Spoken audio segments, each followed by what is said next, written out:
नमस्कार, पेरिस से पदक में आपका स्वागत है। मैं हूँ विमल मोहन और ये ट्रामवेज है, इस तरफ मीडिया सेंटर है। 10,000 जो जर्नलिस्ट है करीब यहाँ बैठे हैं और दुनिया भर तक आपकी खबरें पहुंचा रहे हैं। एनडीटीवी की टीम भी यहाँ है, आपको खबरें पहुंचा रही है। और जो ओलंपिक्स का दिन है, आज एक बार फिर शूटिंग से अच्छी खबर आई है। मनु भाकर 25 मीटर पिस्टल में वो फाइनल में पहुंच गई हैं। ईशा सिंह क्वालिफाई नहीं कर पाई। वर्ल्ड चैंपियनशिप में दो दो उनके नाम मेडल है। और जो पिछला दिन है वो काफी दर्द भरा भी था। हालांकि स्वप्निल ने एक सपना भी जगाया, उन्होंने अपना भी सपना पूरा किया, देशवासियों का सपना पूरा किया। शूटिंग में भारतीय टीम ने तीन तीन मेडल पहली बार इतिहास में जीता है। और शूटिंग शेट्रू, जहां मैं रोज हमें जाना पड़ता है, यहाँ से 270 किलोमीटर दूर है, वहां से अच्छी खबरें लगातार रही ने। अब इस कल के बाद से मुझे लगता है कल वहां से एक और खबर आएगी मनु भाकर की मेडल की, मुझे ऐसा लगता है। और उसके बाद पेरिस से आपको काफी सारी खबरें आती रहेंगी। फिलहाल कई सारी जो गड़बड़ियां हुई, उसमें पीवी सिंधु का हारना भारतीय खिलाड़ियों, भारतीय फैंस के लिए बहुत ही दर्दनाक रहा। आर्चरी में कुछ अच्छे नतीजे नहीं आए, हालांकि आर्चरी के मिस्त्री से अभी भी उम्मीद है। बैडमिंटन में लक्ष्य और एच एस प्रणॉय का मैच था, एक भारतीय खिलाड़ी को तो हारना ही था और एच एस प्रणॉय के हारने का लोगों को दुख हुआ। लेकिन अब उम्मीद की जा रही है कि एच एस प्रणॉय, आज उनका एक मुकाबला है, अगर वो आगे बढ़ते तो पदक की उम्मीद और बढ़ेगी। वरना बैडमिंटन इस बार एक तरह से अब तक जो डिजास्टर साबित हुआ है, काफी बड़े खिलाड़ी हार गए हैं। इसके बाद शूटिंग में कल ही अंजुम मौदगिल और सिर्फ Kaur Sabra, world record holder, उन्हें हार का सामना करना पड़ा। यही ओलंपिक्स है। आप ओलंपिक्स में आप कोई प्रेडिक्टेबल हमेशा अभिनव बिंद्रा कहते हैं कि इसकी स्क्रिप्ट जो है स्पोर्ट्स की, आप पहले नहीं लिख सकते। अनप्रिडिक्टेबल होता है और स्पोर्ट्स में इसमें कई सारे फैक्टर, पचासों फैक्टर हैं। अभी जैसे आप दक्षिण कोरिया की बात करें, दक्षिण कोरिया 1988 से लगातार गोल्ड मेडल जीत रहा है आर्चरी में। क्यों? क्योंकि एक साल पहले वो हमेशा प्रिपरेशन है। एक साल पहले वो सिमुलेशन के तौर पे स्टेडियम बनाते हैं, कैसा विंड है, कैसा हवा है, हर कंडीशन के लिए वो तैयार करते हैं खिलाड़ी को। हमारे यहाँ भी आर्चरी के लिए इस बार किया गया, पैसा भी सैंक्शन हो गया, लेकिन बात फाइलों में रह गई। L1 T1 और फलाना ढिमकाना, इन सब को की उम्मीद की जा रही है। और अब तो ओलंपिक्स आर्चरी का खत्म होगा और तब उस तरह की तैयारी फिर से शुरू होगी। तो 4 साल आपको आर्चरी के लिए इंतजार करना पड़ेगा। फिलहाल मुझे फिक्स मिस टीम जो है वहां से थोड़ी उम्मीदें जरूर है। तो कई सारे, निखत जरीन का हारना हार्ट ब्रेक था बहुत बड़ा, निखत जरीन से पदक की उम्मीद की जा रही थी। लेकिन आपको कई सारे सरप्राइजेस मिलेंगे। जैसे स्वप्निल को आपने देखा, स्वप्निल का मसला भी सरप्राइज का था। तो ऐसा नहीं है कि आपकी पदकों की उम्मीद गई है, या पिछली बार 7 हम जीते थे तो इस बार वहां तक नहीं पहुंच सकते हैं। कुछ प्रेडिक्टेबल चीजें हैं, जैसे नीरज चोपड़ा पे हमें बड़ी उम्मीद है, एथलेटिक्स में विनाश साबले से उम्मीद है, रेसलिंग में उम्मीद है, बॉक्सिंग में जो थोड़ी निशान देव है उनसे उम्मीद बची हुई है, तो लवलीना है उनसे उम्मीद बची हुई है। तो उम्मीदें हैं और कुछ सरप्राइजेस भी आपको मिलेंगे। फिलहाल ये जो है, ये एक बात है कि थोड़ा मिक्स अभी तक इमोशंस है। लेकिन ना, मैं आर्चरी की बात को, ये आपको ट्राम दिखाता हूँ। ये जो ट्राम है यहाँ से, ट्राम लाइन है यहाँ पे, और बहुत ही बखूबी ट्राम लाइन, मेट्रो लाइन। हालांकि दिल्ली का भी जो मेट्रो लाइन है उसकी वो वर्ल्ड क्लास है, इसलिए ये अच्छी व्यवस्था है यहाँ पे, पॉपुलेशन भी कम।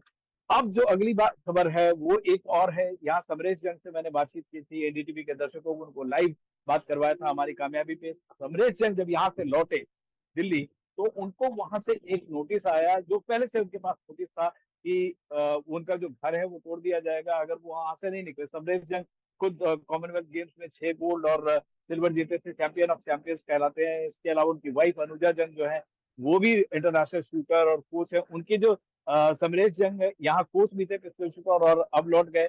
उनका कहना था कि भाई उनकी बात सुनी जाए, इतनी क्या जल्दबाजी, ऐसा क्या तूफान आ गया है कि उनकी बात हाईकोर्ट तक नहीं पहुंचे। बहरहाल इस मामले में कई मसले हैं और हमारे सहयोगी गजाली ने इस पे बात। इस वक्त हम दिल्ली विधानसभा के पास एक इलाका है खैबर पास, वहाँ पर से रिपोर्ट कर रहे हैं। और आप मेरे पीछे जो ये घर देख रहे हैं, ये घर है जहाँ पर सारा सामान बिखरा पड़ा है, या कह लें कि समेटा जा रहा है। ये एक ऐसी कहानी है जो दर्शाता है कि सरकारी महकमे जब काम करने पर भी आ जाते हैं तो किस तरह से आम लोगों को परेशानी होती है। ये घर है समरेश जंग का, जो भारत के शूटिंग टीम के कोच भी हैं। कुछ ही दिनों पहले पेरिस से वापस लौटे तो पता चला कि लैंड एंड डेवलपमेंट ऑफिस, जो नागरिक और कह सकते हैं जो शहरी विकास मंत्रालय है, अर्बन डेवलपमेंट मिनिस्ट्री, उसका एक महकमा है लैंड एंड डेवलपमेंट ऑफिस, उसने एविक्शन ऑर्डर निकाला हुआ है, यानी घर खाली करना या ज़मीन छोड़ने के का एक नोटिस निकाला हुआ है और समय दिया गया है सिर्फ 2 दिन, यानी 3 अगस्त तक समरेश जंग जो हैं, जो भारतीय शूटिंग टीम के कोच हैं, उनको ये पता लगता है पेरिस में कि यहाँ पर इस तरह की कार्रवाई हो रही है कि 3 तारीख तक इस घर को छोड़ देना है। और आप अंदर देख सकते हैं कि उनकी पत्नी भी हैं और ये खुद जो है कॉमनवेल्थ में राइफ़ल का जो गेम होता है राइफ़ल से शूटिंग का, उसमें इंडिया को रिप्रेजेंट कर चुकी हैं। खुद समरेश जंग जो हैं, जिनसे हम थोड़ी देर में बात करेंगे, वो अर्जुना अवार्डी भी हैं, भारतीय टीम के कोच भी हैं और ओलंपिक्स में भी भारत को रिप्रेजेंट कर चुके हैं। अब क्यों इनको ये एविक्शन नोटिस दिया गया है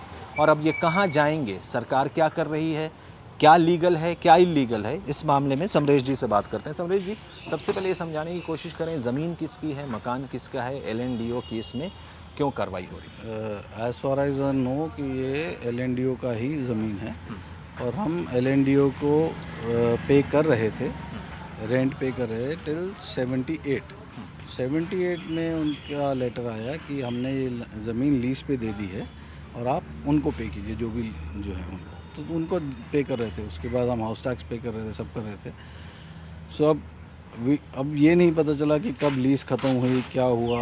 अगर लीज़ ख़त्म हुई तो ये वापस LNDO के पास आया, तो और कोई नोटिस आया नहीं।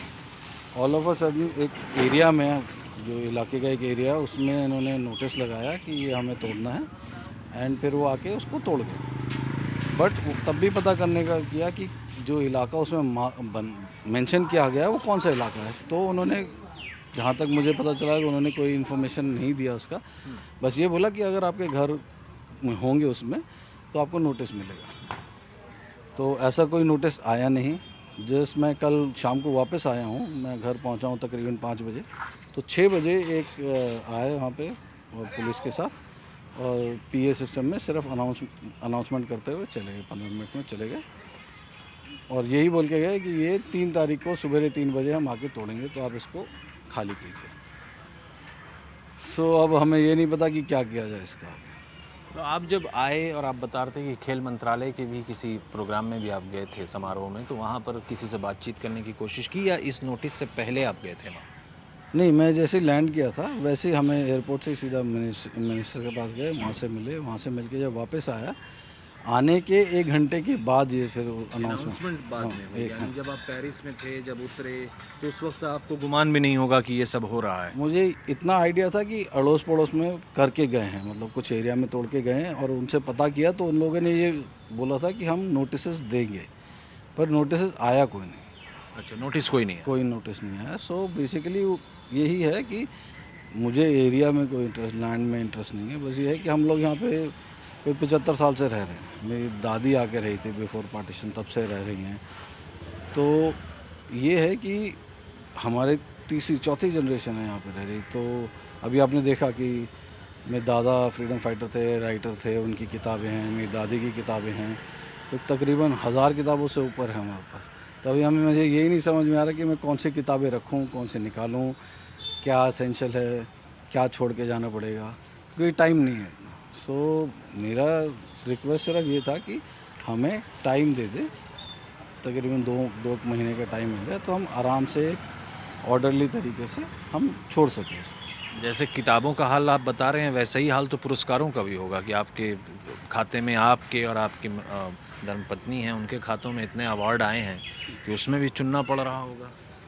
हाँ, अभी यही है कि अब अवार्ड संभालूँ या कपड़े संभालूँ, कौन सी चीज़ ज़्यादा ज़रूरी है। तो वही, अब इतना टाइम नहीं है कि हम बार बार सामान देख सकें, तो इसलिए अब जल्दबाजी में जो होगा सो होगा, जो रहेगा रहेगा। कोर्ट का भी दरवाज़ा खटखटाया था आप लोगों ने? कोर्ट में गए थे, पिटीशन फाइल किया था, पर वो जज साहब ने सुनने से मना कर दिया। उन्होंने कहा कि हम आगे 2 दिन के बाद की डेट है, हम तब सुनेंगे। पर 2 दिन के बाद तो फिर जब घर ही नहीं बचेगा तो क्या फ़ायदा उस चीज़ का।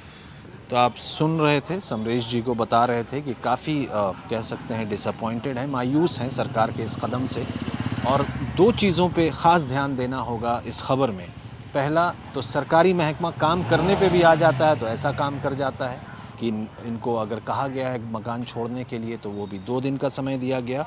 और दूसरा, कोर्ट की कार्यशैली या कार्यप्रणाली पर कि इन्होंने जब कोर्ट का दरवाज़ा खटखटाया तो अदालतों ने भी कह दिया कि 2 दिन बाद शायद पिटीशन सुनी जाएगी। हालांकि कल ही का दिन है जो आखिरी तिथि तय की गई है महकमे की तरफ से, लैंड एंड डेवलपमेंट जो वो है उनकी तरफ से, कि लैंड एंड डेवलपमेंट ऑफिस जो है कि आप मकान खाली करें या ज़मीन खाली करें।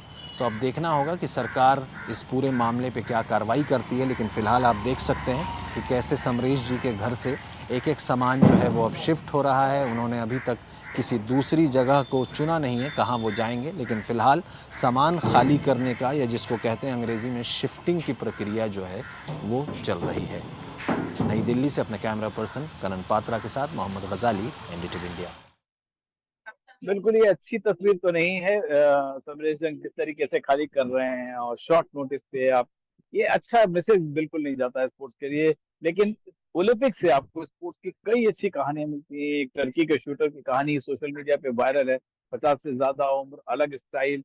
हालांकि वो टर्की फोर्स के जो वहाँ पे की जो आर्मी है उसका हिस्सा रहे, लेकिन 50 साल से उम्र, और आपको शूटिंग में इस तरह की कहानियां मिलती है। मैं एक 55 साल की लेडी कनाडा की, उन्होंने वर्ल्ड चैंपियनशिप जीता था। तो कई इस तरह की कहानियां, अच्छी कहानियां आती रहती हैं और ओलंपिक से कहानियों का भरमार होता है।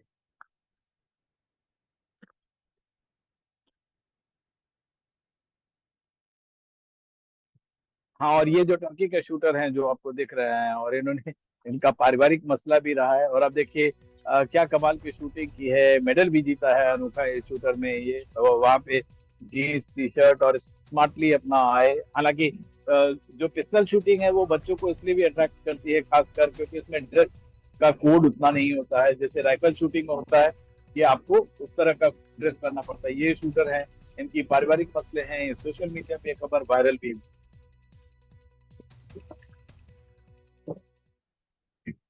और भारतीय खेल में से अब बहुत सारी उम्मीदें हैं। मनु भाकर फाइनल में पहुंची है तो उनसे बड़ी उम्मीदें हैं, बैडमिंटन में उम्मीदें हैं, तीरंदाजी में उम्मीदें हैं, एथलेटिक्स का गेम शुरू होगा, वहां भी उम्मीदें हैं। तो भारतीय खिलाड़ियों के लिए और भारतीय फैंस के लिए यहाँ से पदकों की भरमार की उम्मीद जरूर की जाए। और फिलहाल पेरिस से पदक में इतना ही, लेकिन हर छोटी बड़ी दिलचस्प खबरें हम आपके पास लाते रहेंगे पेरिस से और शेट्रू से। विमल मोहन, हमें इजाजत दीजिए। यहाँ पे मैं हूँ विमल मोहन, पेरिस से पदक में इतना ही, और हमें दीजिए इजाजत। एनडीटीवी इंडिया पर खबरों का सिलसिला जारी है।